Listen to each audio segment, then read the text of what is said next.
반갑습니다. 6월 24일 목요일 큐티 스케치 시간입니다. 오늘 본문은 출애굽기 30장 1절로 16절까지의 말씀입니다. 오늘 본문은 이렇게 시작합니다. 너는 분향할 제단을 만들지니 곧 조각목으로 만들되 길이가 한 규빗, 너비가 한 규빗으로 네모가 반듯하게 하고 높이는 2규빗으로 하며 그 뿔을 그것과 이어지게 하고 제단 상면과 전후 좌우 면과 뿔을 순금으로 싸고 주위에 금태를 둘을 찌며. 오늘 본문은 이 분향할 제단, 분향의 제단을 만들라. 근데 이 분향의 제단은요, 우리가 이제 이 분향을 한다.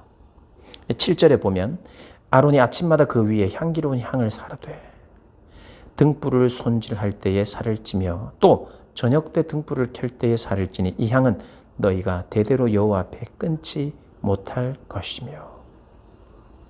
이 분향은요, 이 향기를 내는 이 분향은 전통적으로 우리가 한 기도를 의미합니다.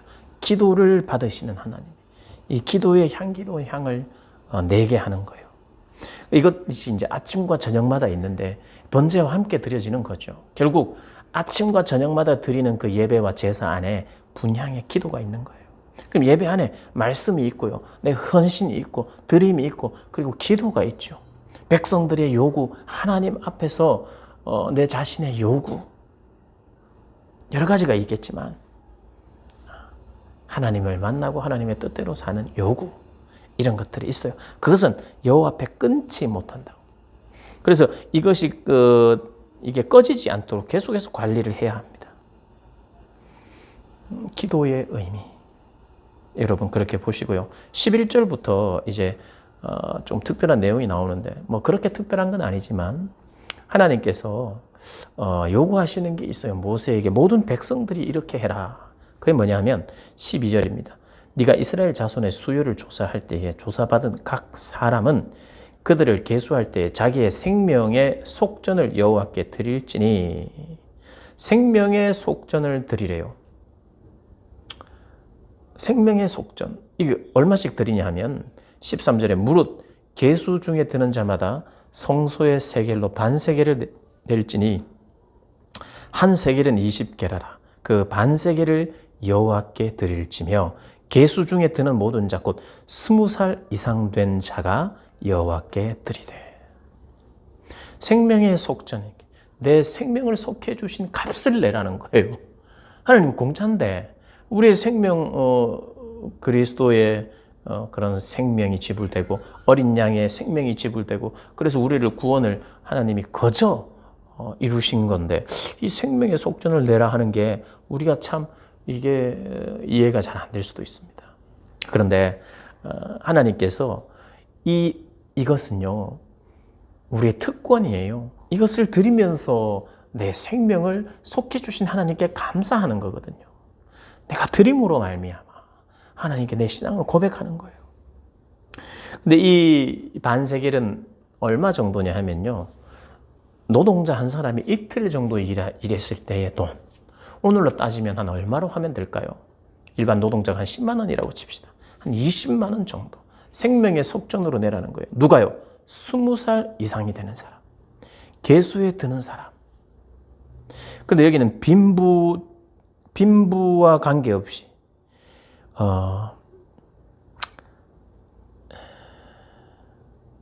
15절에 너희의 생명을 대속하기 위하여 여호와께 드릴 때에 부자라고 반세겔에서 더 내지 말고, 부자라고 해서 반세겔보다 더 많이 내거나 가난한 자라고 해서 덜 내지 말고 똑같이 반세겔을 내라는 거예요.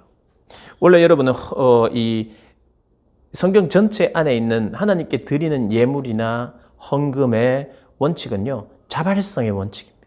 그런데 하나님이 의무화시키고 있어요.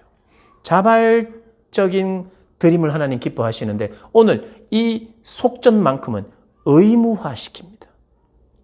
그리고 이 자발적인 원칙이 헌금의 정신일 뿐만 아니라 또 하나는 형편에 따라 힘이 닿는 대로입니다.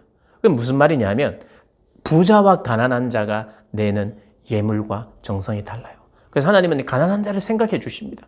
그래서 부자는 수송아지라든가 염소, 이 양을 하나님께 드린다면 가난한 자들이 그런 것이 없을 때는 비둘기를 드리라고 말해요. 그래서 그들의 형편에 따라서 힘 닿는 대로 하나님이 받았어요. 그래서 과부의 2렙돈을 더 기뻐하셨던 하나님, 예수님, 그 이야기가 신약에 나오잖아요. 정성이 들어가야 돼요. 과부에게는 그것이 귀한 것이었어요. 부자에게는 아무것도 아닐 수 있는 것. 그래서 부자와 가난한 자에게 차이를 두셨어요.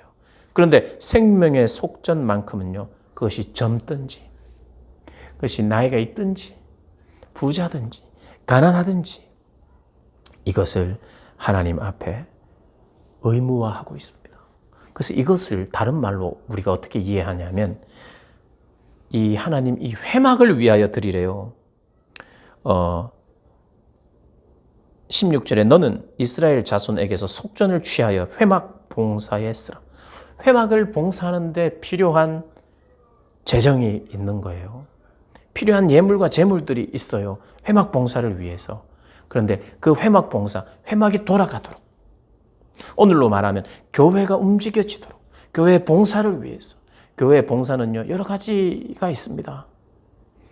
여러 가지 봉사가 있어요. 사회 구제 사업도 있고, 선교를 위한 헌신도 있고, 이 지역사회와 이 선교를 위하여, 전도를 위하여 그렇게 재정이 필요해요. 그런데 적어도 생명의 속전만큼은 너희들이 의무적으로 드리라는 거예요. 의무적으로. 그래서 이런 부분에 대해서 공평한 책임을 가지라는 거예요. 여러분, 공평한 책임. 이틀치에 내 일한 대가를 하나님께 드릴 수 있느냐? 드릴 수 있다로 고백되어야 돼요. 이것은 내가 가난하다고 해서 안 되는 것이 아니라 하나님 앞에 이것을 공평한 책임을 내가 지기 위해서. 그런데 오늘 이 말씀이 이렇게 이어지고 있어요. 12절에 보면 자기의 생명의 속전을 여호와께 드릴지니 이는 왜냐하면 그들을 계수할 때 그들 중에 질병이 없게 하려 함이라. 질병. 생명의 속전을 내면 내가 병에 안 걸린다. 이런 뜻이라기보다 그들 중에 질병이 없다. 여러분, 질병은요, 여러 가지가 있어요. 육체적인 질병도 질병이지만 영적인 질병도 있어요. 정말 그 공동체가 건강하고 영육에 건강하기 위해서는 우리가 함께 이 거룩한 일에 공평한 책임을 가지고 책임 있게 이 회막 봉사를 위하여, 이 공동체를 위하여 책임 있는 모습이 있을 때 이 공동체는 더 건강해진다는 거예요. 누구는 많이 냈는데 누구는 적게 냈는데, 물론 자기의 형편에 따라, 그리고 내가 많이 낸 것 때문에, 내가 적게 낸 것 때문에 생각을 서로를 달리 보고 이래서는 안 돼요. 내가 많이 내면 하나님 받은 은혜가 많아서 많이 내는 것이고, 그것을 서로가 인정해야 돼요. 적게 내는 사람을 함부로 판단해서도 안 됩니다. 그러나 어떤 부분에 대해서는 적어도 내가 공평하게, 부자든 가난한 자든 내가 공동체에 대한 책임을 내가 져야 되겠구나. 이 회막 봉사를 위하여 내가 생명의 속전은 적어도 공평하게 내가 이 요구에 응해야 되겠구나. 그럴 때 서로가 서로를 보면서 어렵지만 의무를 지려고 하는 그 모습들 때문에 서로가 공동체 안에 그런 끈끈함과 하나됨과 같이 책임을 담당하고 있다는 그러한 책임감이 우리 안에 있어서 오히려 이것이 건강하게 만든다는 그런 의미로 우리가 해석할 수 있어요. 그들 중에 질병이 없게 하랴. 거룩한 의무에 우리가 함께 동참할 때 이것은 오히려 공동체의 건강을 위한 특권이라는 것입니다. 내 생명을 대신하신, 속해 주신 그분께 내가 적어도 가난하더라도 하나님 앞에 드리는 이 복을 경험하고 누리시는 여러분들 되시길 주님의 이름으로 축복합니다.